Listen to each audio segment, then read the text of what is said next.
মানবিকতার চাইতে হয়তো বড় উদাহরণ পৃথিবীতে আর একটাও নেই। আমরা সবাই জানি সাদিও মানের গল্পটা, কিভাবে তিনি মালির দরিদ্র পরিবার থেকে উঠে এসে পুরো বিশ্বটা জয় করে নিয়েছেন। জানি তার লাইফস্টাইলের কথাও। পৃথিবীর টপ কয়েকজন বেতনভুক্ত প্লেয়ারদের একজন হওয়া সত্ত্বেও যার নেই কোনো কিছুর অভাব, তবুও এখনো তিনি ভাঙ্গা আইফোন নিয়ে ঘুরে বেড়ান। নিজের আয়ের বেশিরভাগটাই দান করে দেন দাতব্য সংস্থায়। নিজ টাকায় তার দেশের মানুষের জন্য অলরেডি করে দিয়েছেন মসজিদ, স্কুল, কলেজ, হাসপাতাল সহ বহু ফাউন্ডেশন।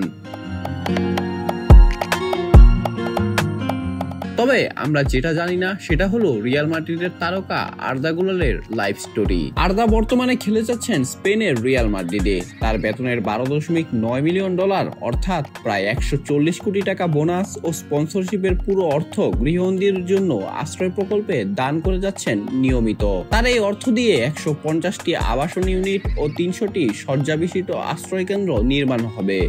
গুলার স্বপ্ন দেখেন সুন্দর পৃথিবীর, যেখানে ধনী গরিব সবাই থাকবে এক ছাতার নিচে, থাকবে না কোনো মৌলিক অভাব, থাকবে না কোনো হানাহানি। তাই তো সাংবাদিকদের এক করা প্রেস কনফারেন্সও গুলার বলেন, ছোটবেলায় আমি গৃহহীনতার প্রভাব নিজের চোখে দেখেছি। তখনই ভেবেছিলাম একদিন যদি সামর্থ্য হয় তাহলে অবশ্যই এমন কিছুই করব যাতে সত্যিকারের পরিবর্তন আসে। কোনো মানুষই রাস্তায় ঘুমানোর মতো দুর্দশার যোগ্য নয়।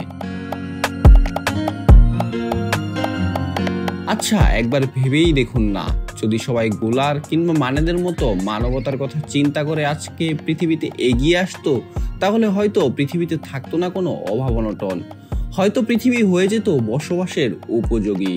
ফুটবল তো শুধু একটা খেলা নয়, ফুটবল যেটা করতে পারে সেটা কোনো রাজনীতিবিদ, কোনো কূটনীতিবিদরাও করতে পারে না। সেটাই অতীতে করিয়ে দেখিয়েছে ফুটবল।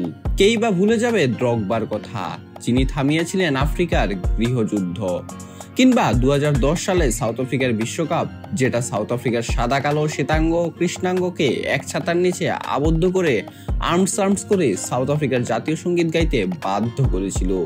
তাই ফুটবল শুধু খেলা নয়, এটার বিস্তৃত তো অনেক। গুলার মানেরাও সেটারই প্রমাণ দিয়ে যাচ্ছেন। অঙ্কুর গোমেজ, বিডি আর্কাইভ স্পোর্টস।